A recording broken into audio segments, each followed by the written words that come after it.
This is Monday, right? Today's Monday.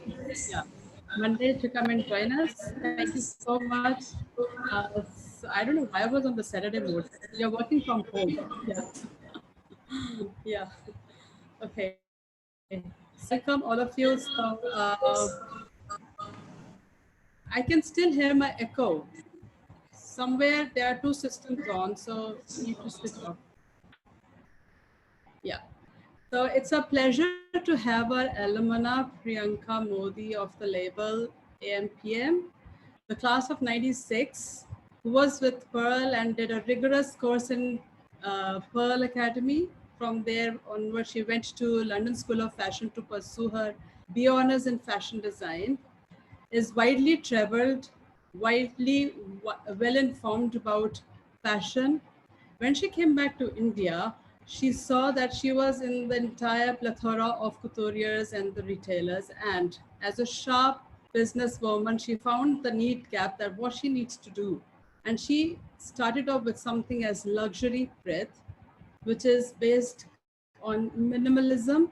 And that's a rare thing to have happened 2 decades back in our country when things were all blingy and fashion was still so at nascent age. To take that kind of challenge, that what you would be giving to the world of fashion to our country. So Priyanka Modi steers and has been responsible in bringing a lot of change in the fashion scenario of our country. And I have complete respect for Priyanka, because Priyanka, I've seen you kind of growing, and I've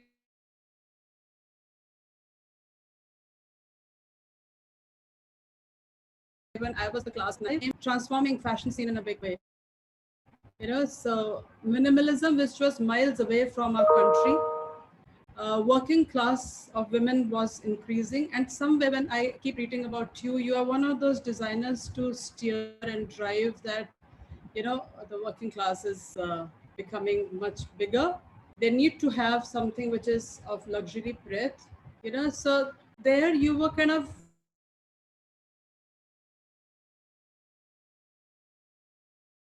fashion scenario and all those things which are kind of cross hybridizing is what I perceive as AMPM as. And you have stood so tall and you've gone multiple times, like bigger and higher. And every fashion week that I've been kind of closely watching you, there's something so exciting that you give all the time. There's kind of a fresh breath, which you say, okay, there is something good which is coming up. And you're talking, being in India, a very international fashion, and you're making the Indian woman look and stand as close to any international designer. So we would like to hear from you, what and how did label AMPM happen?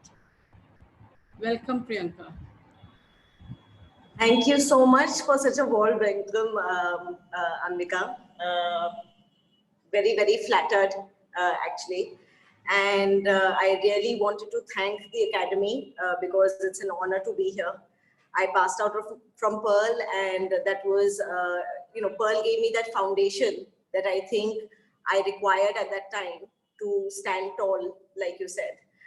And after you have the legs to start moving, then it becomes limitless after that. So it's really, really an honor. Of course, it was a pleasure when I was there at Pearl. The faculty was so outstanding. And even that our course of that 1 year, 1.5 years was so intense.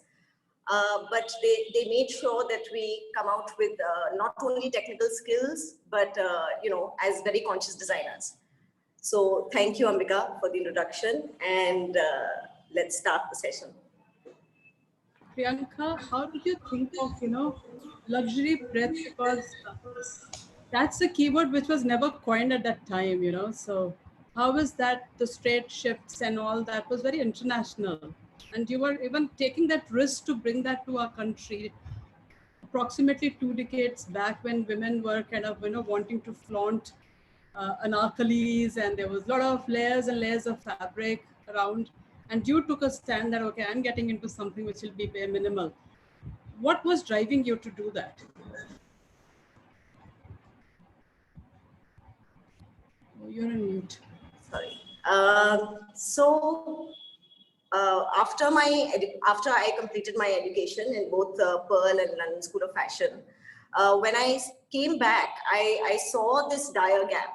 I saw that there was such a massive gap because it was either the Indian couturiers that were existing, which were of course catering to a lot of the bridal segment, or it was brands like Benetton and Levi's and those brands, those retailers, which were catering to a very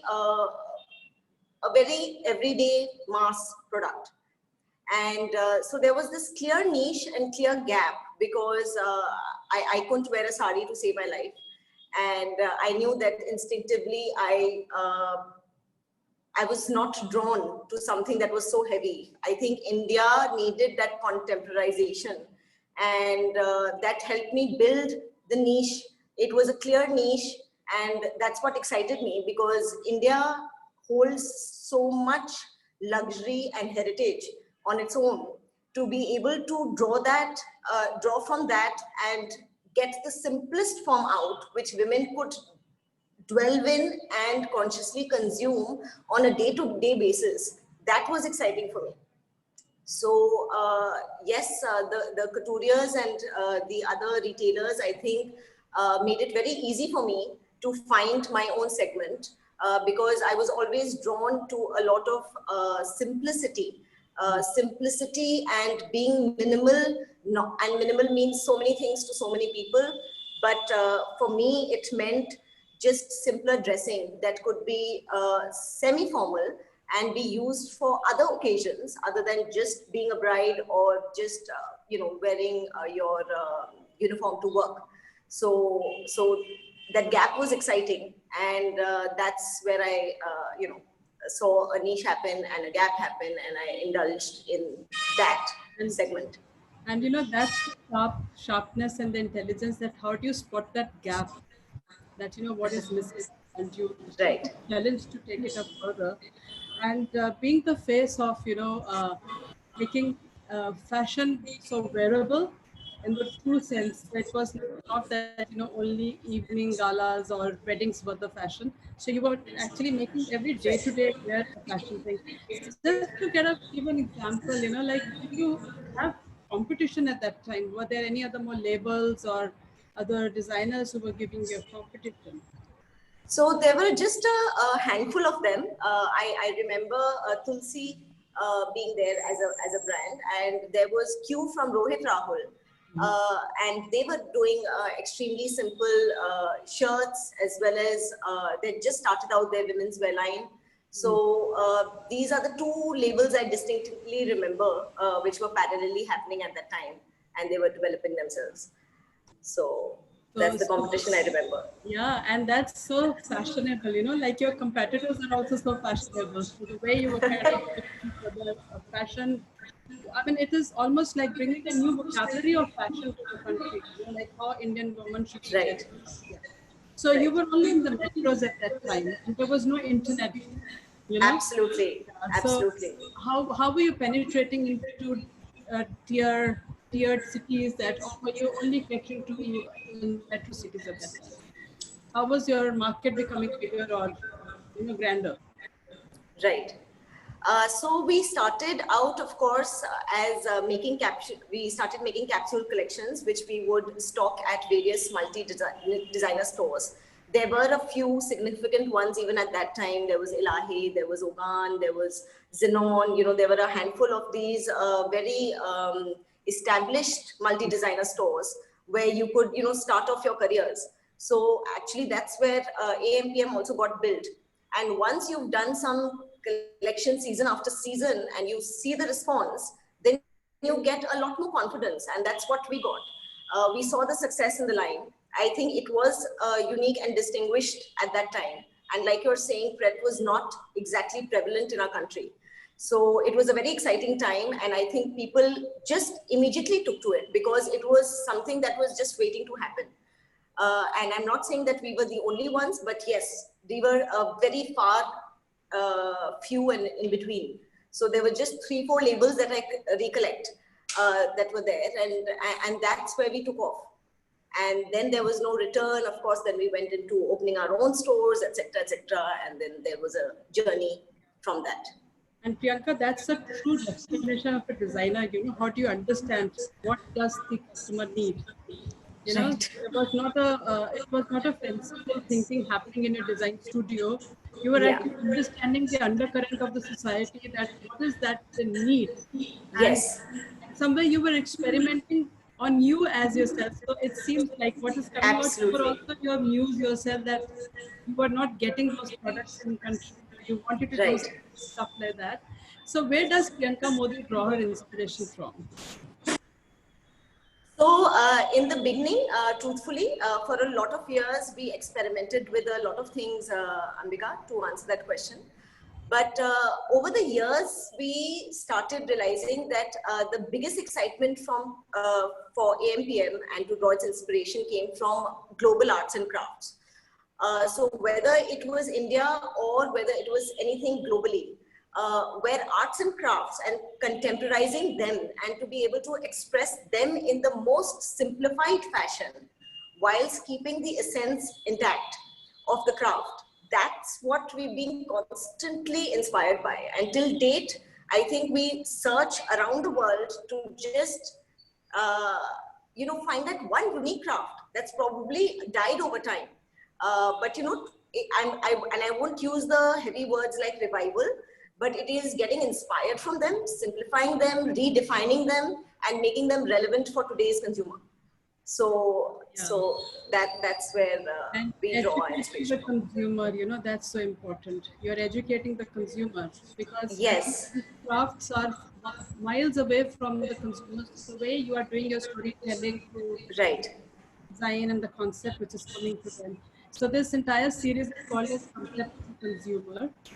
right, For our students also, I mean, they are studying this in, Dr. Sonika is their tutor who's been leading this particular program.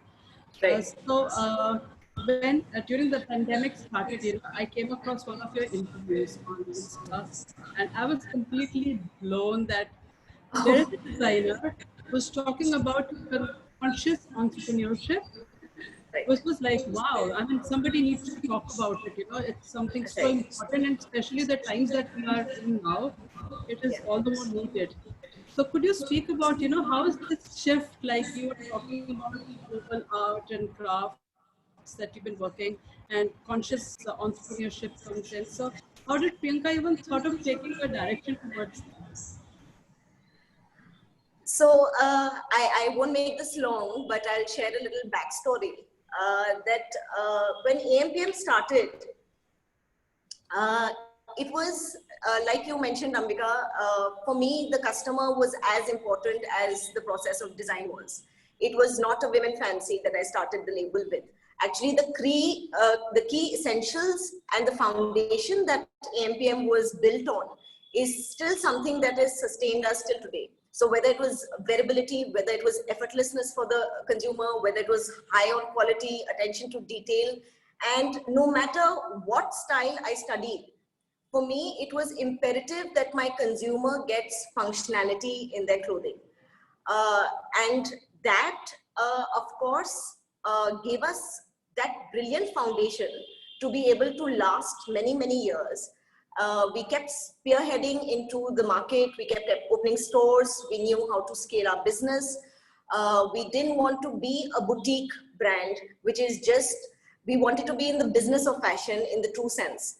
Of course, we made many mistakes along the way. We learned a lot along the way. We steered into those directions that we thought could fulfill the ultimate vision of being in the business of fashion in the true sense, and to be able to compete, to be able to sort of go beyond your own boundaries. That's somewhere the Indian fashion industry in the beginning limited you in your mind, because there were only those few, and there were only those few in that scale. Uh, and then I think as you grow into the industry, uh, you start you start resetting yourself as a leader, because then it is not only about making beautiful clothes, it is about building a beautiful organization. And that we didn't learn when we were at the college stage. that is something that you need to adapt, you need to build slowly. Vision is not only about making the next collection, it is about how to build out that fantastic organization where human potential is thriving. At the end of the day, none of us think of succession. All our brands are attached with our names. And for us, slowly we started realizing that Priyanka Modi is not the last person who's going to last in this industry or in this company. It shouldn't be dependent on her.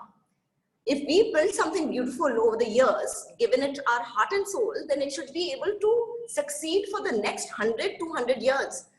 And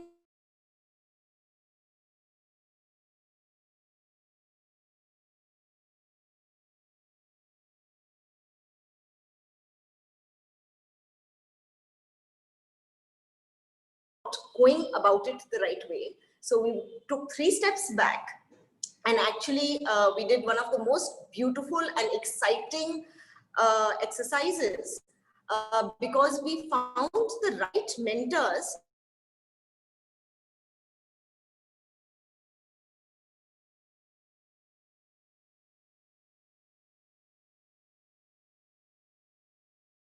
the collections that are to come. They articulate what the key drivers are, they articulate what the design values are, that they stand for this texture or that texture. But you have to go back a few steps if you really set out to build an organization, because you have to reflect on the organization values. What is your organization standing on? What are those pillars?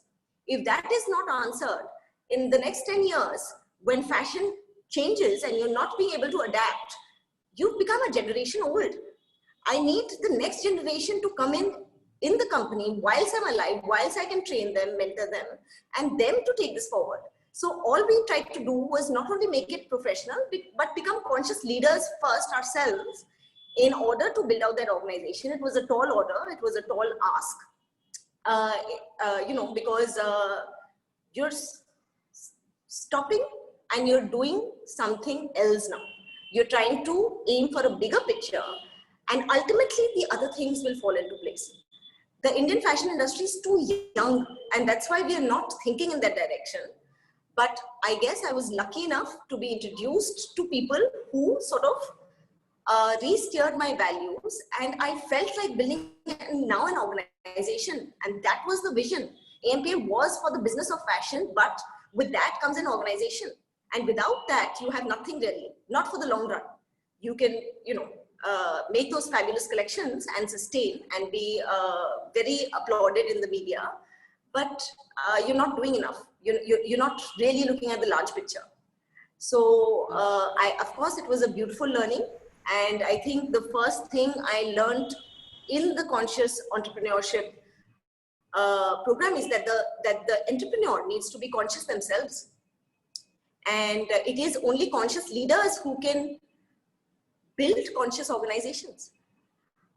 So a lot of working was done on the founders themselves before, and we have just over the past year and a half, after the vision was clear, after what is going to drive this organization was clear, now it started. We are spearheaded in that direction, and we are building it brick by brick. And Corona then seemed like this small roadblock that came in between, because now you have this fabulous picture that you have to drive yourself towards. Now there's no stopping. There can be as many roadblocks, but you're just going to go and make this happen for the long run, for the long haul. That's so inspiring, Guys, students, this is what Pearl Academy is doing, getting your industry straight into the class.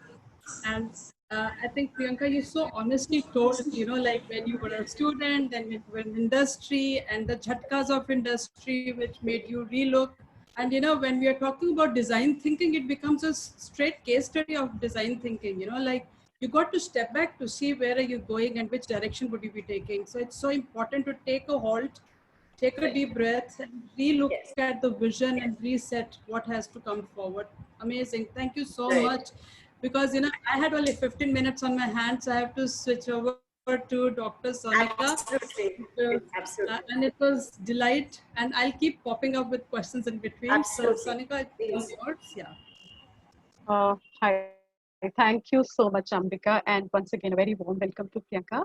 So I think before your session starts, I would just like to give a very brief description about the design research module for which we are having Right. this session. So it's a 14 credits module and it's taught in level 2 and it runs through 8 weeks right now, and where generally we have 4 classes in a week. So the module aims to provide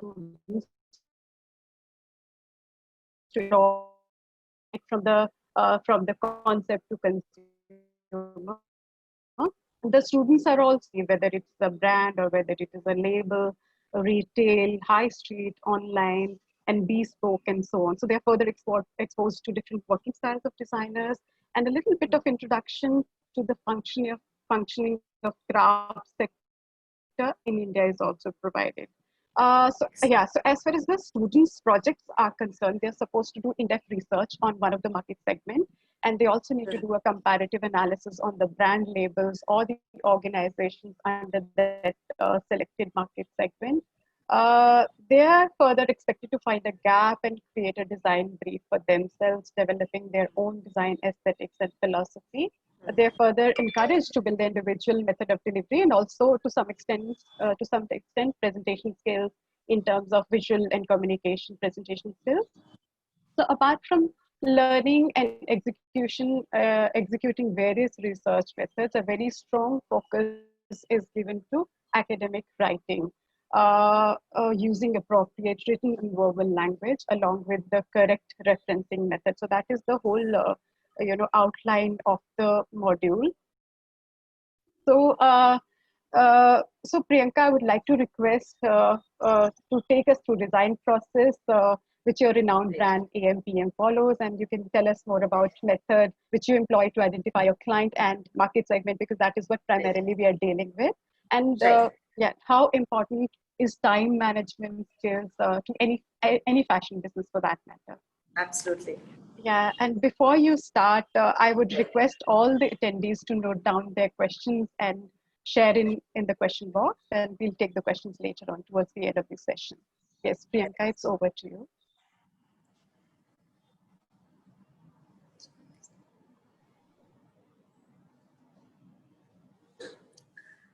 So, of course, a very clear brief was given by the Academy, and we made our best efforts to make this as simplified and yet to be as knowledgeable. A lot of these things are already taught in institutes. And one of my students, not my students, sorry, one of the fresh graduates who came into the company, told me what they love about AMPM is that what they've learned in school, in college, in fashion colleges, is actually being applied here. I was really happy to know that, because we think what we've learned in college is just very theoretical and it doesn't really apply to fashion, because you come and you start designing singular garments, etc. No, it's actually a beautiful set of processes that we learn at the academies in fashion colleges, and that is very much applied in the real world.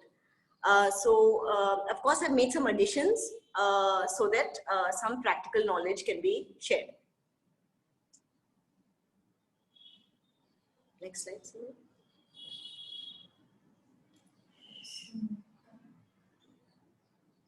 Words of inspired design. No.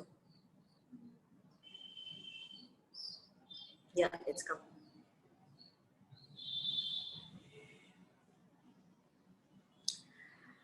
So this is something I especially actually put down for the students. It is not something I ever articulated. But I want to give this half a minute for students to realize that fashion is not about making one season successful, summer or winter. It is about making every collection successful for long-term sustenance of your business. So design for me of what I have learned and gathered is simply a set of processes, if meticulously followed, leads to success season after season. And with that, with what Sonika ma'am was wanting me to share, is that if you track your processes well, if you have the time that is beautifully managed, if you have the discipline to do so, then you will be amongst the most successful designers, not only with the sort of product that you take out, but also sustain in business. So we can move on. So I don't know how much of you know AMPM, the brand, but of course there's some matter here. I will not take too long on this. I'll just read maybe just the first few lines. Ma'am, or should I just continue? Students can read about it later if they wish to. I think you can go as you want. That's all right. Right, okay. Elevating Indian silhouettes through global dressmaking sensibilities for almost 2 decades, AMPM's work has translated an innate sense of style and balance into a true representation of the modern Indian aesthetic. The result is a highly curated offering of timeless silhouettes, innovative color palettes, and exploratory artworks which continue to shape the brand narrative every season. I won't read the rest. There's quite a bit to cover, so I would like to cover as much with the students as possible. This is what I was talking about the vision that we recreated a couple of years back. And this is more on an organizational level.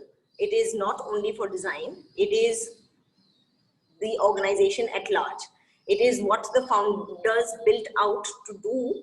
And then it was very important to articulate that who do you want to be as a company. And I know it seems like very simple words, but each word has holds great meaning for us.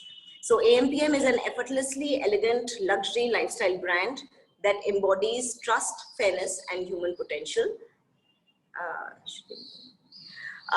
It is very important. Each word can mean different things to different people.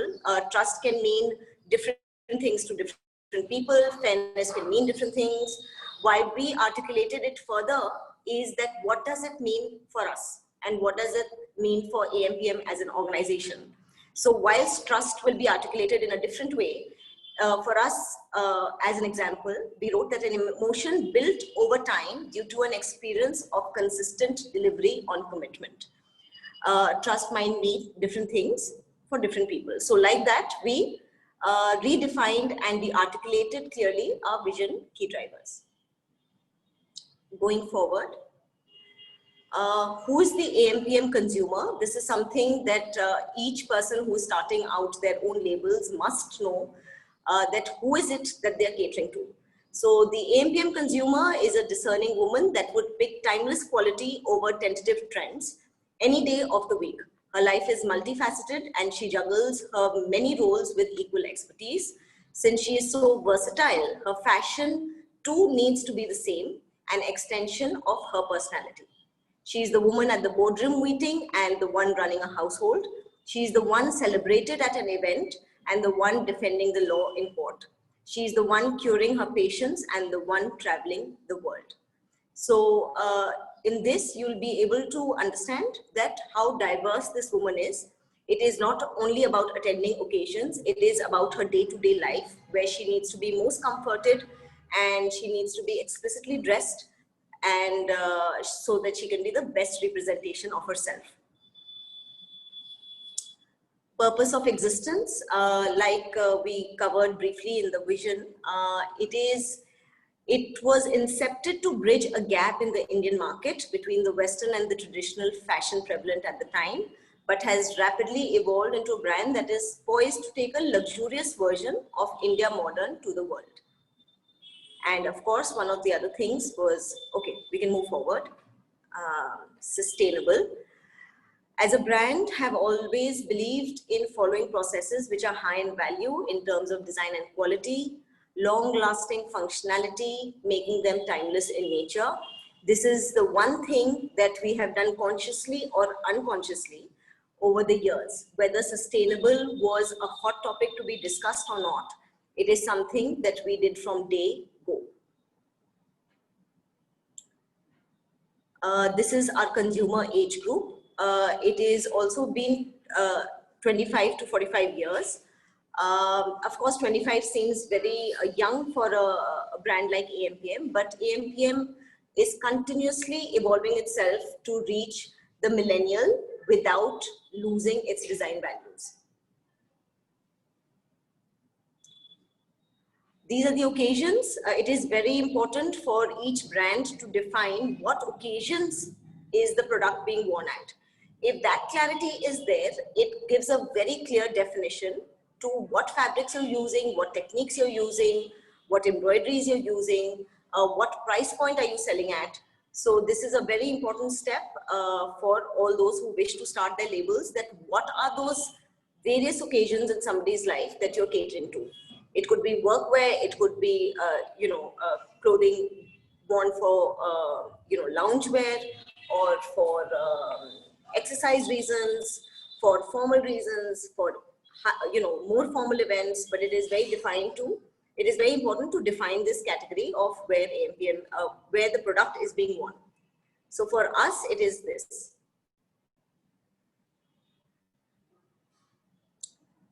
So, why defining the muse is important is something that I'd like to just share. So the muse gives you a visual picture of the personality that is going to be wearing your garments. With the personality that is kept in mind, again, the design process becomes much easier. You don't have to have multiple muses, even one is good enough. Because you're trying to build the product line around her requirements, her versatility that is required in her life, and that makes it very easy to filter the design process itself. Further on to when you're starting out as an individual designer, of course, it is very easy to design. But when you have a group of professionals who start to come and join hands over the years, it is very important that the entire team is on the same page and that they have understood as clearly as what you're trying to tell them, because design can be very difficult to articulate, and hence to make it simpler and easier for the teams that work with us, we defined each value and what they really mean in relevance to AMPM. So I won't read out all of them. It's just the importance of having this. So I thought that using one of the collections as an example will help the students understand the design process a little more quickly. So I've just taken the most recent collection, which was SS20, to explain that where we start and where we end. And a lot of the students will find it very similar to what they do in design school. So that was the name of the collection, Amale, which means beautiful.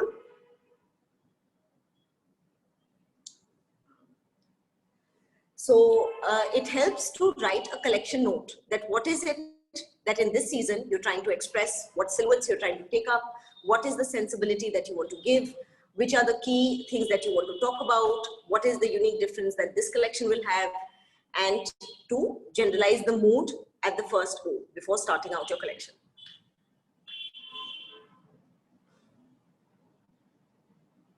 It's slow, it's not going to the next slide.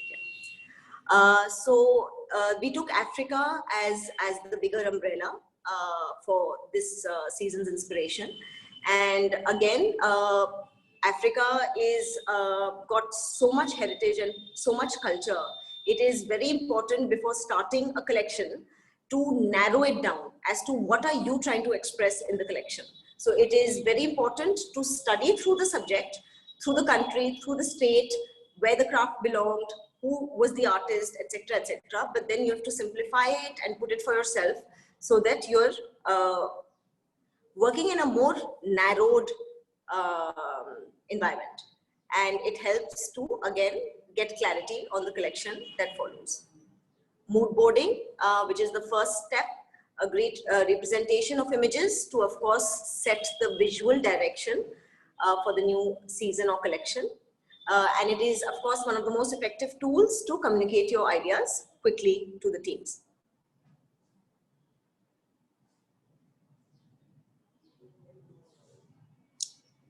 So that was the mood board that we had put together for Africa. And so this was the essence of Africa at large. One of the first steps that we take in the industry, and I'm sure a lot of people do it, is that you need a thorough study of what's happened in the previous season. What's worked, what's not worked, what was the consumer feedback, which styles had issues with fit, color, fabric, etc. You do a very detailed analysis of that, and that's when the merchandising chart is handed over to the designers. So basically, it is the buying team telling the designers what they need to produce, in what quantity, at what price, what fabrics worked. So it is like a direction that's given through the buying team to the design team before they start any collection. So this is a glimpse of how detailed probably the working needs to be, in what percentage fabrics, what fabrics are you using, what fabrics have worked for the brand, in what quantity does the buying team need them, what categories have been more successful, larger quantities are attributed to those, whether they should be in print or embroidery or monochromes. So all that is directed by the buying team. This happens before you start your collections. And additionally, of course, what happens in each drop. So basically, you break the season's collection into various drops that go into the stores and what quantities they require for which timeline. Inspiration boards, AMPM does, of course, a bigger collection because we have to sustain our stores.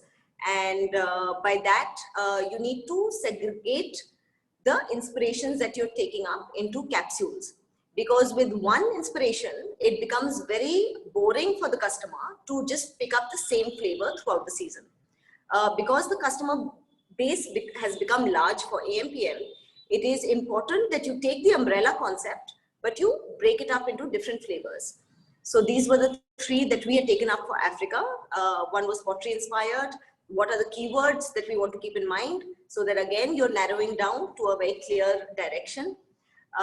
Second was taken by an artist, Tinga Tinga, and what are the keywords? And the third capsule was on geometry, African geometry.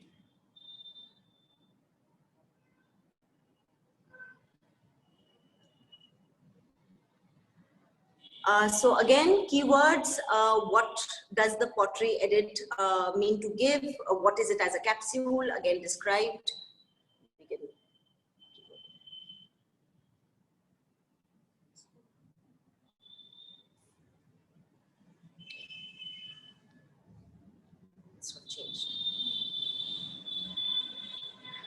Just give me a moment. I think the loading is taking a little time. Just a second. No issues.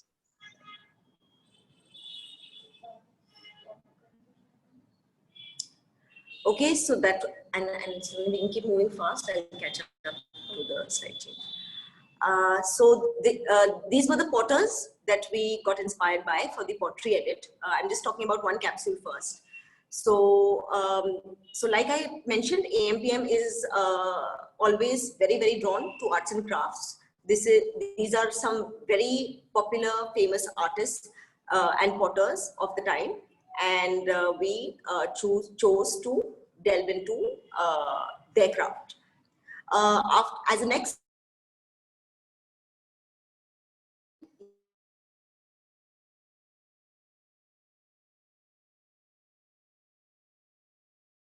USP is the artistry. We indulge aggressively into the artworks and the motifs that we make. They are most original. We work with in-house artists and we keep refining them till the last dot and line is in the right proportion. So these are some of the steps that after you meet the motif board, how the inspiration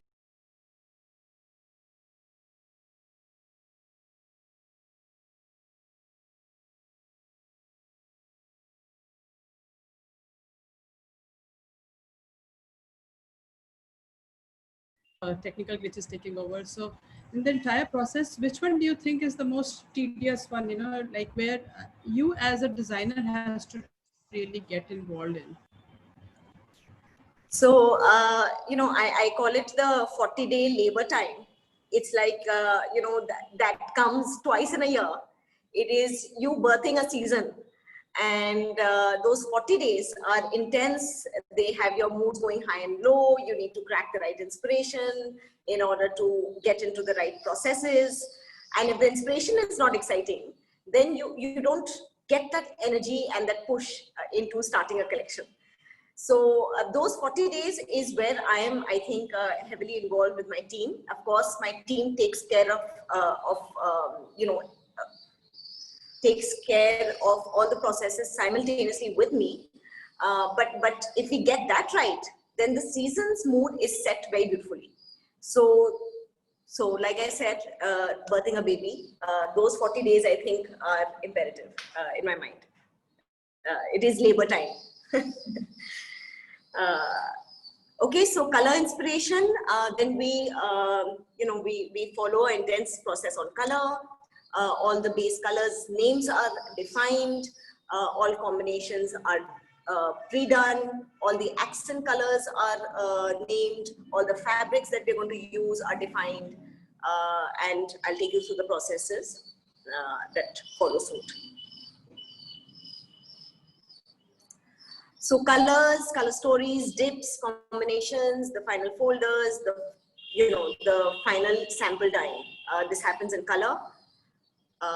And this is all the 40 days. I'm talking about the first 40 days that all this is happening, which is the research and starting to develop.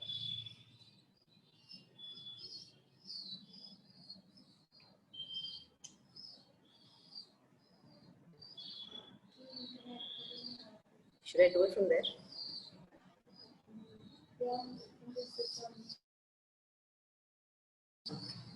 You can just keep moving faster, slowly. I'll catch up with what's coming.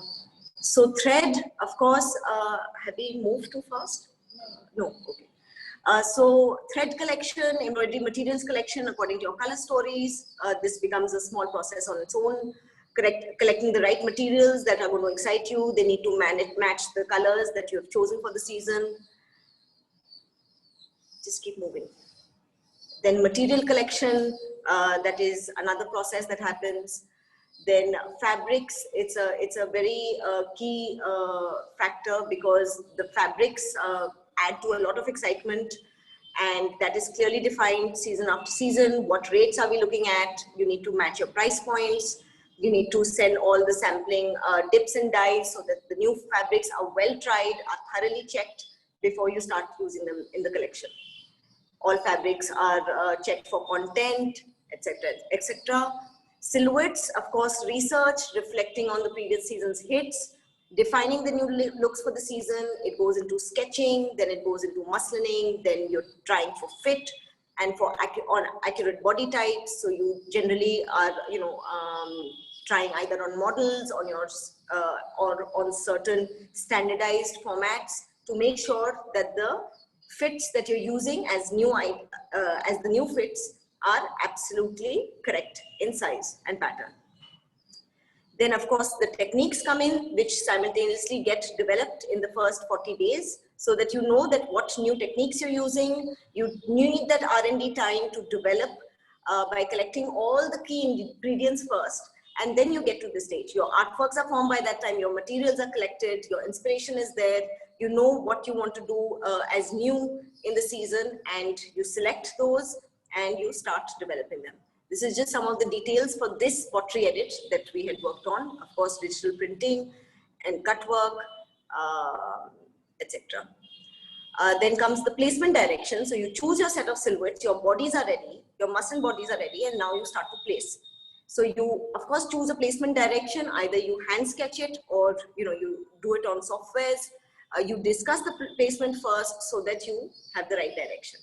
This is just a flat pattern sketch to explain that actually at AMPM we do a lot of placement prints. It is not only running prints that just go into mass matrices and are developed. We make sure that we harass our designers and we take them through a very vigorous process of placement so that the design is actually unique and speaks of luxury. So for each pattern, these placements are done, which is a crazy process that we follow here. So then line sheets are made, that what have you produced, which color, what is the style number, what fabric, so that everything is going to the buying team and they can do correct tagging. Online, of course, has to put all the information for the consumer, and this information needs to filter through very accurately. This was the result of the pottery edit.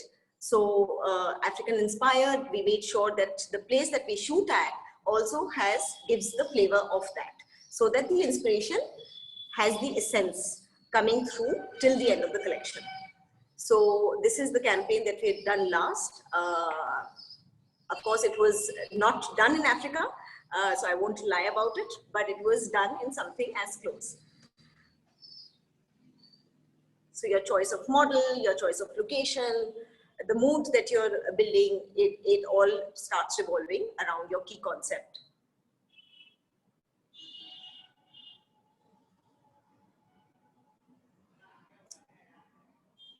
So these were some of the things that came out of the process. This was the ultimate result. Sonika ma'am, I wanted to check, do we have time? Otherwise, I'll take them through another presentation of another capsule of this summer collection. I think we have like 10 minutes. 10 minutes, okay. I'll speed through. So this was the other capsule, which was called the Safari Edit. It was inspired by this artist called Tinga Tinga. It's popularly known there. And very interesting art, but of course very complicated at the same time. And our jobs are generally to simplify these complex arts and crafts and get it to the simplicity that will be pleasurable to wear and simplistic at the same time. So then motifs are redrawn, they're re-edited, they're traced so that the accuracy of the print is absolutely pitch perfect. And we can go on to the next.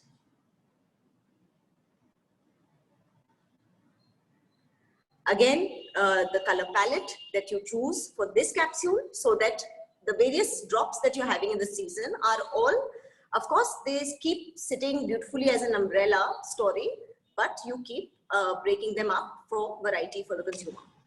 So this was from that artist. This was, we had called it the Safari Edit.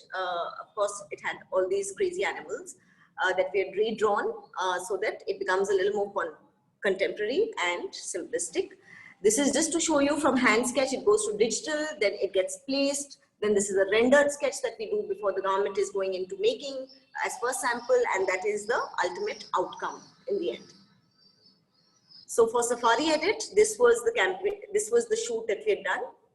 It was again set in a very, very decluttered background so that the imagery and the garments can speak for themselves.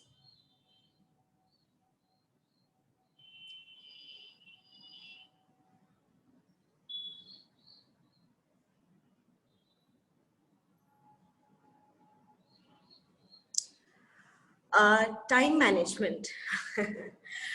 Designers are supposed to be most disorganized, and you know, they think that everything should happen very organically, and that's where the crisis starts to happen in the industry, because it can't be done, truth be spoken, at your own pleasurable time and whim and fancy.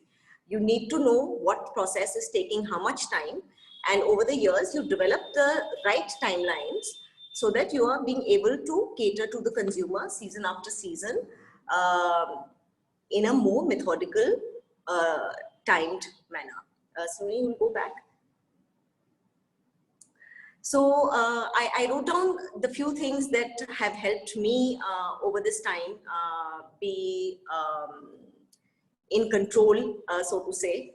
My teams might say different things because it starts from design in the company.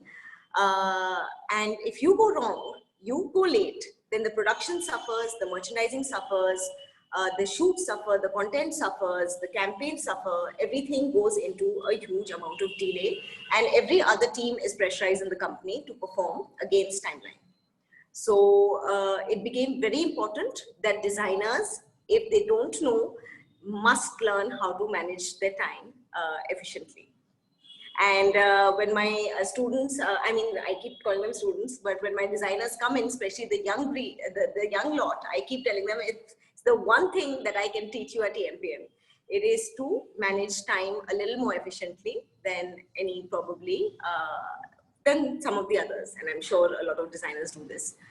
So one of the most helpful rules that has helped me stay concentrated and stick to at least certain timelines is the very famous principle that 80% of the time should be spent on planning and 20% on execution. So if you've planned yourself very well, you've planned every process to the last detail, and I give this, all your ingredients are in place, then to cook the magic becomes much, much simpler.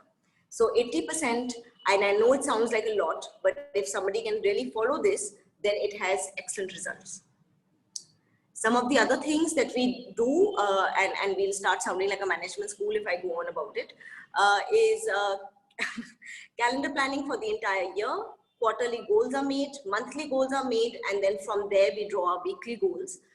We do morning huddles with the team so that everybody knows what they're doing during the day, what is it that you need to accomplish. It's a 15-minute huddle, but it gets you through the day way more streamlined. And this really is effective when you're on tight timelines. Following a detailed tracker for weekly goals. So we just put down on our weekly goals that what are the actionables for that week. Then the floor, how is the floor getting designed? Because all your labor, etc., they're all getting work from the top. So if you're not organized, they're not organized. And then to organize the floor so that the designers are not killing each other in order to get their work done, you need to have a very smooth set of processes there. And then we do every week, the buying team and the designers meet to see what has been produced. And then the designs are heavily criticized in that meeting. You know, course correct wherever they can see faults, and the design gets approved and it goes into production.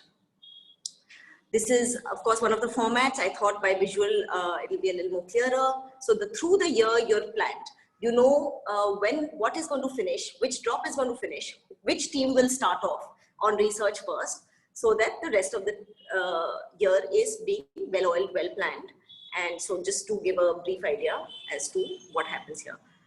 Then this is a little unclear probably, right? So for each month, the goal sheet is there. What are you going to accomplish? And week on week, we start tracking our progress. Then how the floor is getting planned, how each designer is getting planned, who's got what on their plate, and by what day do they need to accomplish it.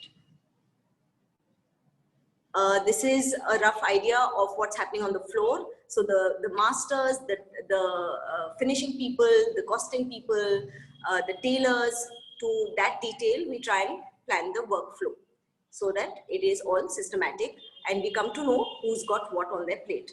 And then in the last day of the week, you're redefining their goals as well. So that brings me to the end of the presentation. I hope some of this was helpful.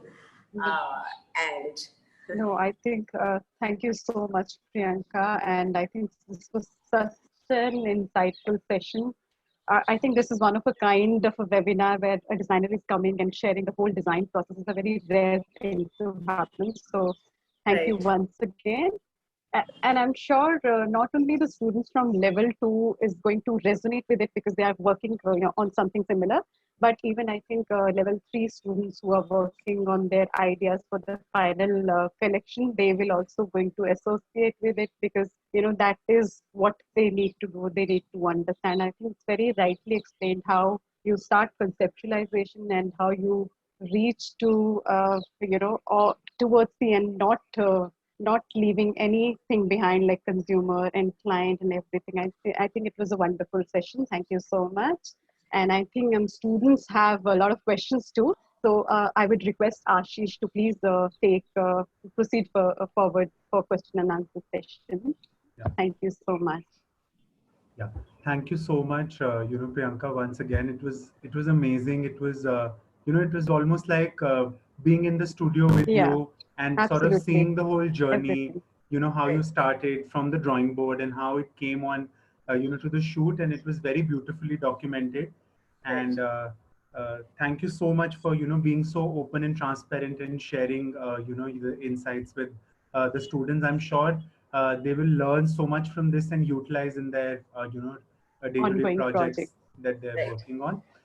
So So this as presentation you, was put together actually by one of my designers, Saloni, and of course I pressured her into making the million changes, because the point for both of us was that if you can't contribute, so many webinars happen, but if you can't contribute to any of the knowledge base, then you're just eating into each other's time.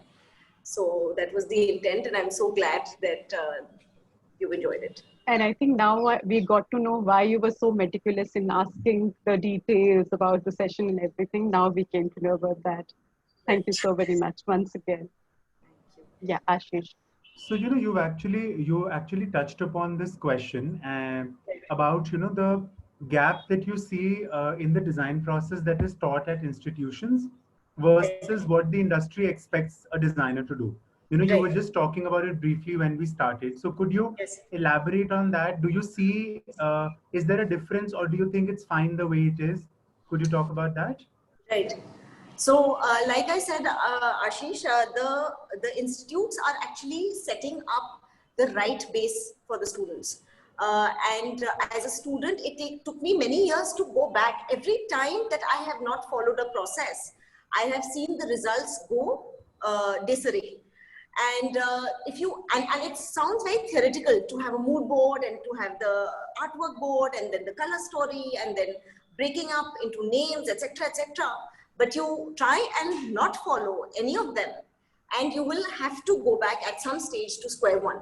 So I actually am very appreciative of what is taught in colleges. What, of course, there's always scope for improvement, both for the industry and for fashion institutes. So my only one tiny input would be that if skills that are taught there could be fewer skills that a designer is taking away.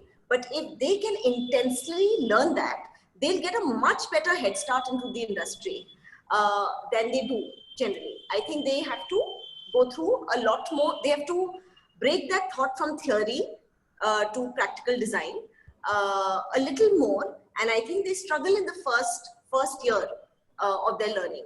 So if a little more practical knowledge, or they can be, their internship should be taken a lot more seriously, something that can give them more exposure to practical knowledge, or enhance their skills at institute level. If they're taking up one subject, then to have them thoroughly skilled in that. If they can be added with more exposure at college level itself, either way. But I think what the industry is doing is fantastic. I mean, the colleges is doing is fantastic. One more little observation that I've had over the years when I interview students who are just passing out is their portfolios. As an industry person, what I'd like to see in the portfolios is a little less visual and a lot more work done by the designer, the student themselves. I feel that because of our exposure to the internet, it feels as if a lot of pictures are just collected and they're put into presentations. The designer student should be very proud in sort of putting across what they did. And that's what I want to see. That's the aesthetic that I'm, picking. So I think if the portfolios can see a rejig, it would help to getting to know the students' talent actually in a slightly better fashion. Totally So, agreed. Yeah. Another thing, you've spoken about the client, you've spoken about the muse, you've also touched upon like the kind of market segment, how you identified the niche and everything. But right. do you go back to it year after year? And if you do, what's the process do you follow? So like, when you say research, so it's a very large sort of area, from inspiration Yes. to trend and so many other aspects. So Yes. particularly if we talk about market and we talk about client, what kind of research methods do you apply? So firstly, so why I mentioned muse and to have your occasions streamlined, to have your target audience, because it, I mean, the world is flooded now with too much excessive product. So yes, every design organization should find their niche. So that itself, when you're finding a niche, it is in a way marrying what the consumer or the customer type is going to be. You have a certain customer type in your mind. The muse gives you that picture that, okay, this is my customer type. So you've actually already filtered enough to get to that customer type. What is her lifestyle? Where does she go? What occasions does she need my product for, etc., etc. And then season on season analysis, Ashish, is what we do. That how many loyal customers came back, what age group came back, how many times did they buy, how many times, not only how many times did they come and buy, but did they buy more than what they bought last year? What did they buy? Have their preferences changed? So this is of course a lot of detailed working that goes on, and that's how the merchandising plan is made for the design team. So, and every time, every season, if you just follow it to the T, and if you're not building aspiration forward for your consumer, then also you're killing the brand. Somewhere the consumer can't tell you that, key, okay, this is what I had imagined. Yeah. You need to tell the consumer that, key, how about a little shift now? How about evolving? And, you know, when we go into a store every season, we're like, okay, what's new? Now the consumer doesn't know clearly in their head that what is going to be new. As a designer or a design organization, you need to be a little proactive whilst keeping their sentiments in place. 80% sentiments need to be kept in place and 20% must be experimented with. That's the challenge that as a designer, you need to keep having season after season so that you can tell the consumer, okay, wear it like this season. And there'll be some failures, there'll be some successes, but it's the chance that you have to be continuously making in fashion. Otherwise, you become stale, redundant, and there's no freshness to the brand. Okay. So I think I don't know if it explains your question. No, it does. So, you know, guys, also to reiterate the fact that, you know, that ma'am's trying to talk about, and she's trying to talk about her in her design process, is that you need to have some constraint and a fixed, you know, sort of path and a vision towards what you're trying to do, so that that message is communicated very clearly from your inspiration board to the final product. And that's what you saw in the journey when it was presented. So, you know, now the next question is that we talk about that fashion is dead, and, you know, sort of Edelkut had the anti-fashion manifesto, and that came up, and we said that why do we need trends? Why do we need to follow trends? You know, why do we need different forecasting agencies to keep predicting something, because it's killing individuality, identity. So as a brand, do you follow trends? We do a thorough research because we don't want to miss the step. So you can call it, you know, fear of missing out, that, you know, you're not well aware before starting a season. So it is very important.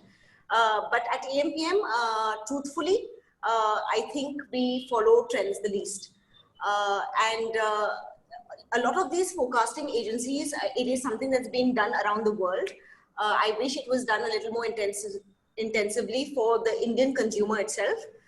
And there should, because there's a lot of adaptation that needs to come in from what you're seeing in the forecast to what the Indian consumer behavior is, if that's the market that you're catering to. So actually, we do study it.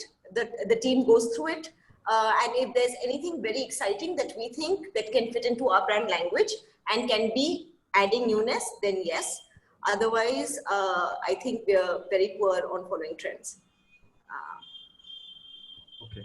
So, you know, we have a question from one of the students now, and the student says, how did you reach to pastel from Africa for the first capsule and like even the second capsule? So like the saturation of color, because like right now all the students are working on their color boards, and they have this trend forecast and color forecast, you know, coming from the biggies, and then they have their inspiration colors, and then they have some color preferences from the market and client, etc. So how did you so probably talk about the color, you know, process a little, and then sort of explain the pastel approach in the capsules. Absolutely. So of course, Africa has many saturated colors. And like I said, that we worked with 3 different stories. And the last story was Morocco as the inspiration, which I didn't get to. I thought the presentation would have gotten too long. So in that, it is not only marrying Morocco, it was supposed to come the last in the season. So by the time we would have hit May is when that collection would have been launched. Now May in our country is everybody's sweating. So it is also according to what season that you are catering to. Summer is very long. It starts from Feb. That's when the new collection gets launched. And then it goes up till mid of June before you go on sale. And the last drop, by the time that reaches, is the 1st of May. So the color palette also needs to be defined according to that. And whilst we kept the colors of Morocco in mind, the choice of basis for that color story was much lighter than what we started the season with. So the first 2 colors stories were very saturated and intense. And then for the last, because the season appropriateness also needed to be there, you're trying to marry the concept and the season, and hence the pastels in the end. So then a student is asking that there's a thin line between being creative and also making sure that you're doing well commercially. What are some tips for upcoming designers that can be kept in mind while designing silhouettes and surfaces?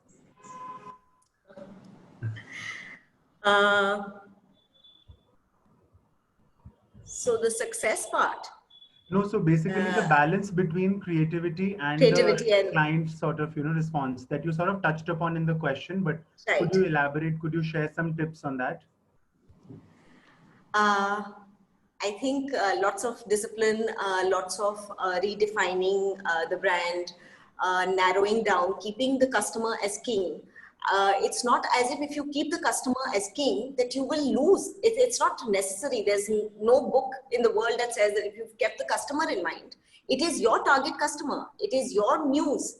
So if it is, whoever you choose to keep, if Anna Hathaway is your muse and that's the person, then you'll design the clothing season after season according to her. You will not change flavors in your muse constantly. There can be lookalikes, but your general muse for the brand will remain the same.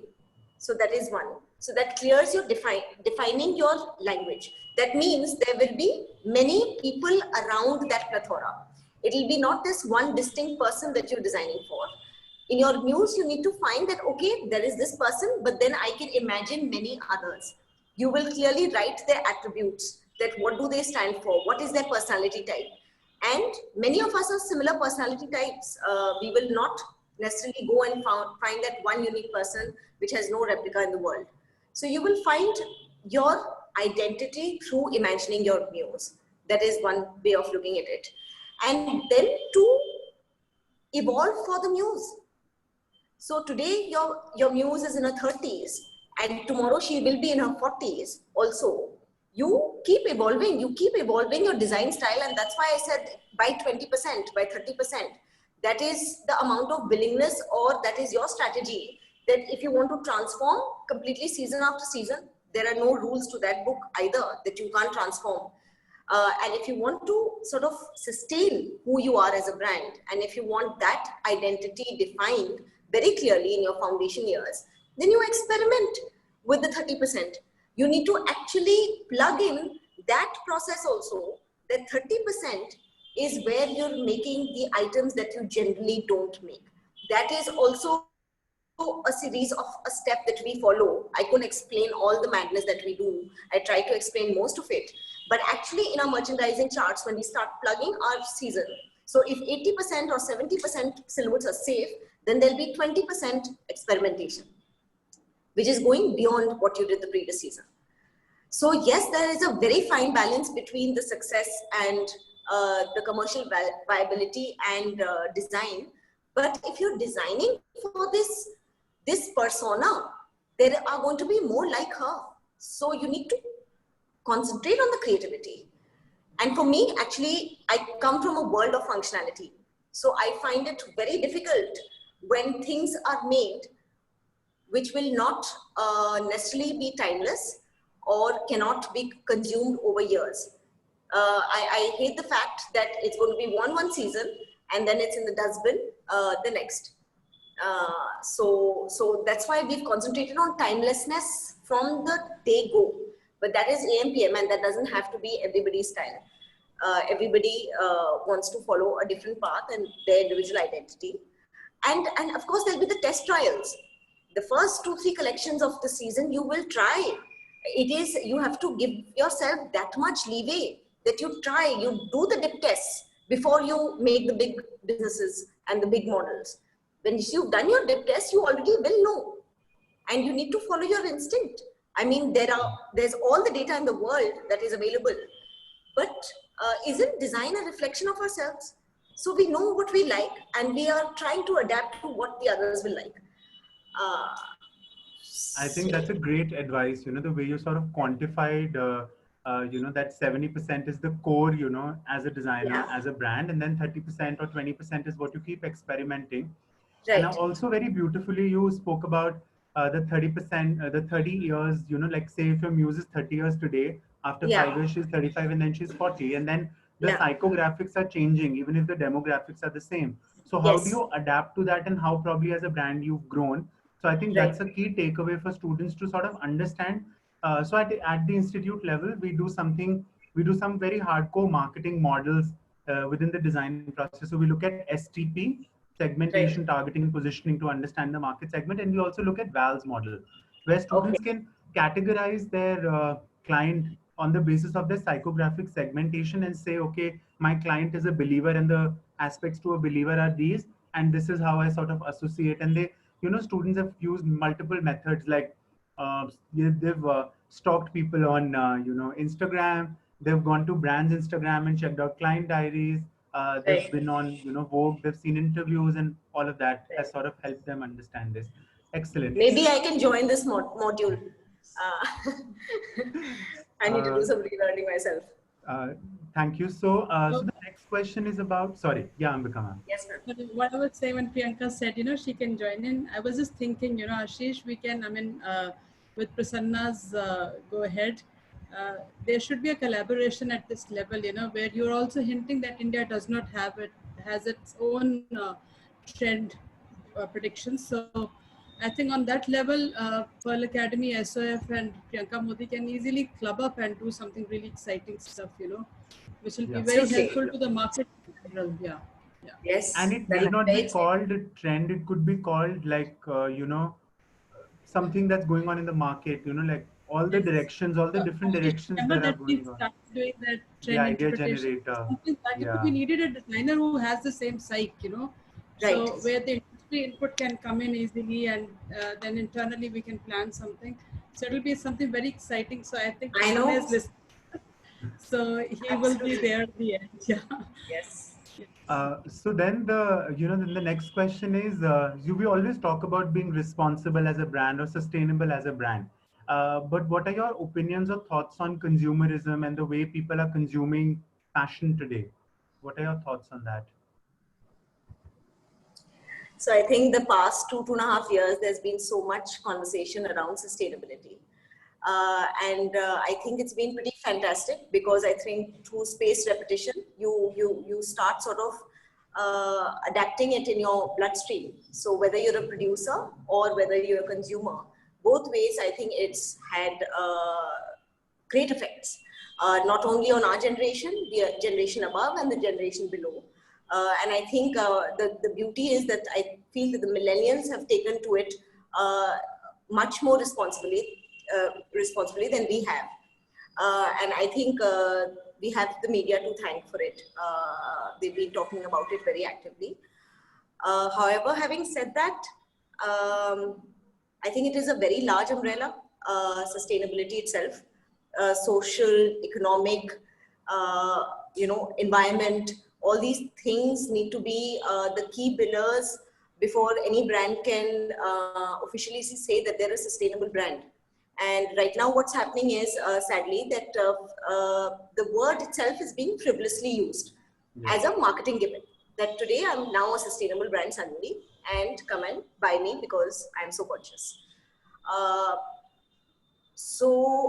whilst there have been the goods, there have also been sustainability just being used as just a marketing keyword, which is the sad part. But still, with repetition, I think it'll only take us into the right direction. Unconsciously, I would say, more than consciously, the one thing that we managed to do at AMPM is just not follow frivolous trends in the first place, make timeless designs, and we are very heavily invested in creating quality.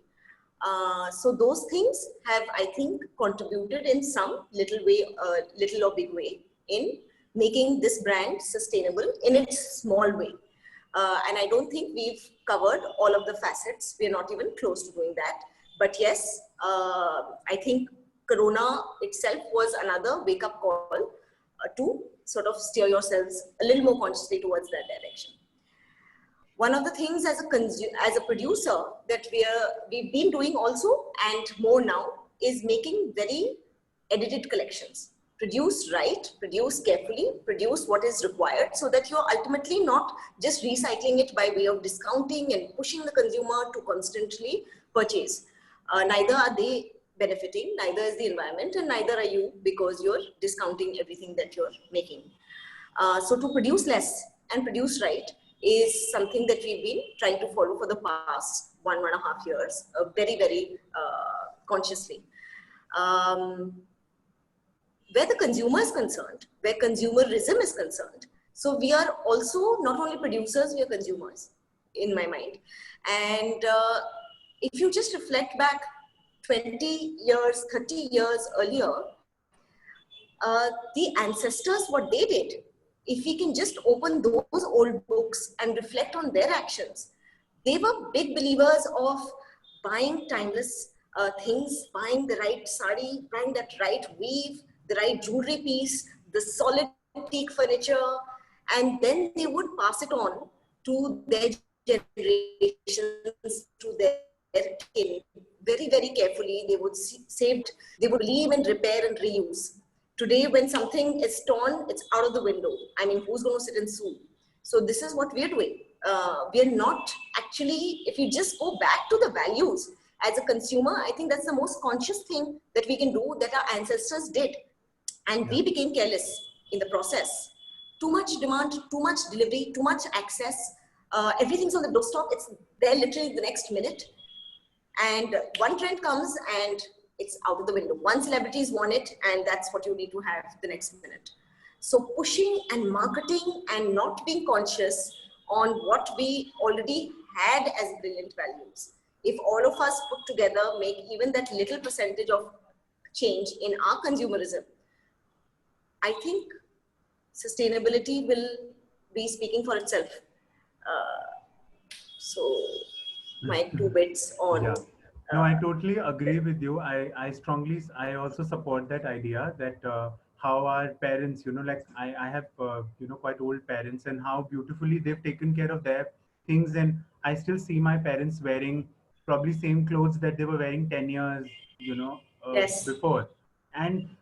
But they've taken care of those things so beautifully that they're still new, and they're Right. still, and the quality is there, like I remember as a Yes. kid, I was given like one shoe, 2 denims. Until 9th, 10th standard, I've only worn that. And today, if you see a kid's wardrobe, it's full of, all these fast fashion brands and brands that came down to India. And what you were actually talking about is greenwashing that all the fast fashion brands are doing. And they're saying that, oh, I'm a sustainable brand. And they are the ones who are producing a t-shirt which is worth $4.99, which has traveled the whole world and come back again, like it was manufactured in Bangladesh or India or somewhere, here in Sri Lanka. It went to the headquarters and it came back to India, and now it's available for $4.99. So we can sort of understand that whole thing, and we can, okay. So moving on to the sort of next point now. So we have a student who's talking about like body inclusivity and, like size inclusivity and all. So how important do you think that is for, the kind of market segment that you cater, which is the luxury, breadth segment? So how important is inclusivity for luxury brand like yours? I would think very, and I think it's a beautiful subject that's been finally spoken about. and that even bigger size models are being taken by fashion brands, and they're looking just as beautiful according to me. I mean, Sabyasachi, for example, is doing that.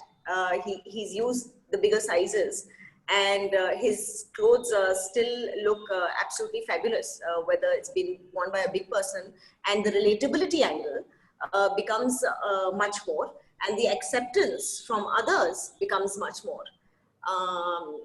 Sadly, as humans, we are wanting to be accepted. We don't self-accept, and we need to have the reassurance and the acceptance from the rest of the world. So be it. And this is some brands that are taking those steps and making inclusivity happen. So yes, it's a very beautiful thing to do, and it is very important for our brand as well, because there are many consumers that are larger in size which buy from AMPM itself. All right. So then the next question is, what are the Ashish, challenges? probably we have to ask one or two last questions and Last Yeah, yeah, question. 10 minutes. Yeah. sure. Okay. Okay. So the last question for the evening, we can sit for 4 more hours, and it's just such a Thank you. lovely Thank you. conversation. Thank you. But yeah, so the last question would be to talk about certain challenges, that the brand AMPM has had, because you spoke about, identifying this niche, segment when there were very different kind of fashion and aesthetics, in the clothing and garb that was, visible. So what were the challenges, and how did you sort of overcome those, and what kept you going, through the process So challenges, you mean in design, on an in organization design? level, on a business level? Actually, a Um, lot of people have asked about the financial part of it. So maybe you can touch right, upon the financial part, because you've spoken about the design part. So maybe you can touch upon the financial part, right. and then, yeah. Not exactly a finance person, but I understand, of course, the overall business side of things. Like I said, that we never wanted to be a boutique brand, which is very well known and just is not in the business of fashion. And that can mean different things to different people. But yes, we definitely thought that scale was important to us. To be present and prevalent for those who can consume us, we must be there for them. And if the product is good, then why not be consumed by the many? Um, so, to roughly sum it up in 1 minute, I don't know how to do that. But careful financial planning, it is one of the key pillars of an organization. I'm glad that students are asking this question, because finance goes completely out of the window when you think that you've thought of this big dream and this super product and this great collection, and finance starts weaning off. So I'm so happy that students are already conscious that how are they going to be financially sustaining themselves. So no one person in my mind can do all of it. You will need the hands. You will need either your parents, your brothers, your partners, your spouses, somebody to come and contribute on that angle, even if it's in the smallest way. Because you will start, I'm hoping that nobody will build a design house on day one. It's a progression. You start somewhere and you build up.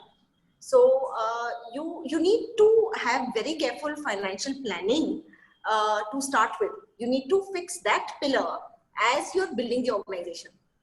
So that is the one thing. We started with one tailor, and it was just the tailor and me when we started the AMPM.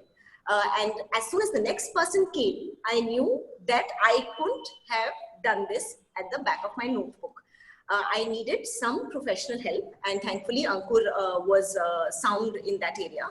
And you need to build the finance right from the day go. How much are you investing? What are you producing? How much merchandise are you going to produce? What AVB are you going to sell at?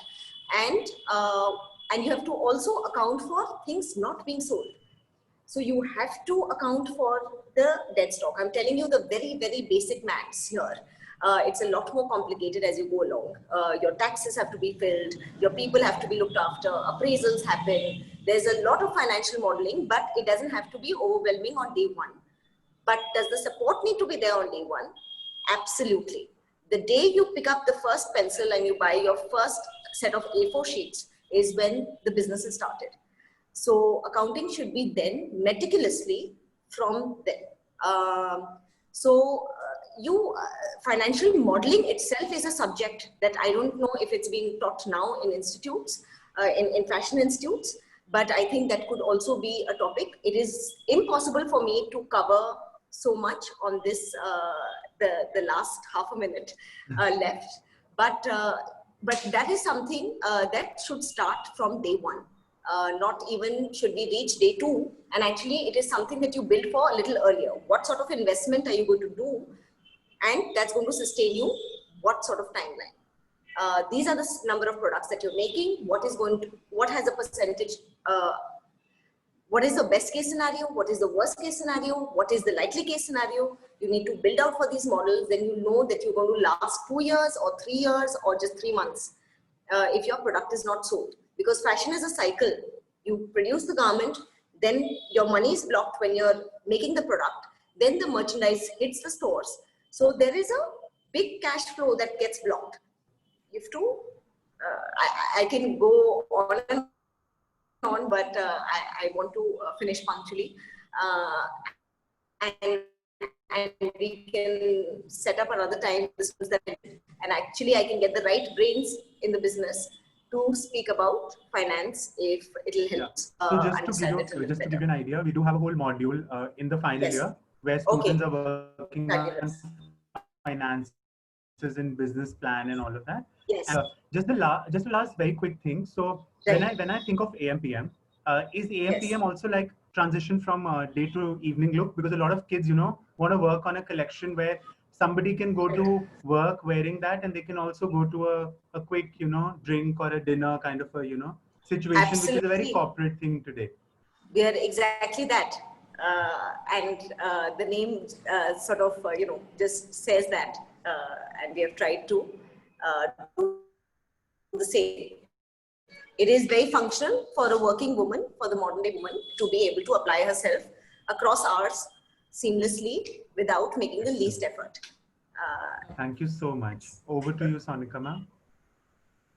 Thank you. Yes. You're on mute, ma'am, I think. Right. Thank you so much, Ashish, for Q&A session. And now I would like to invite Mr. Prasanna Barua, HOD School of Fashion, to share his vote of thanks. And welcome, Prasanna. It is my absolute privilege to propose a vote of thanks to Priyanka Modi. And I think it is one of the rare sessions where I have listened to a designer, practicing designer, who is so transparent and often sharing the work to the students. It is always, inspiring for students and motivating for them when alumni come and they talk about their journey. Thank you very much. We are looking forward for more such opportunities where we can listen more and more from you. I'd also like to extend my thanks to Ambika Magotra and Sonika Khar for handling whole session so smoothly, moderating that, and Ashish Dhaka for handling the question answer session. I would also like to give a big thanks to Sayoni and the entire marketing team for all the coordinations and being always a support system for us. From Priyanka's team, I'm thankful to Sneha Vandari and Mehak, continuously following up with me and coordinating for everything, not but the list. Thank you very much all the students and the faculty members across campuses for attending the session. I have enjoyed each and every moment listening to Priyanka. Priyanka, thank you very much once again. Thank you. Thank you so much, sir, for giving me this opportunity to share with the students. And we can do this more actively whenever the college requires me to. Thank you so much. Okay, so I think thank you, Prasanna, and thank you, everyone. And I think with that note, we can end this session. Yes, Ambika. Thank you. Good luck. Yeah, thank you so Thank much, you. Thank Priyanka. you. Yeah. Thank you, ma'am. Just to add, Priyanka, I was kind of waiting to speak about it, to let all our students know that Priyanka comes from a family which is with the stalwart of fashion industry, and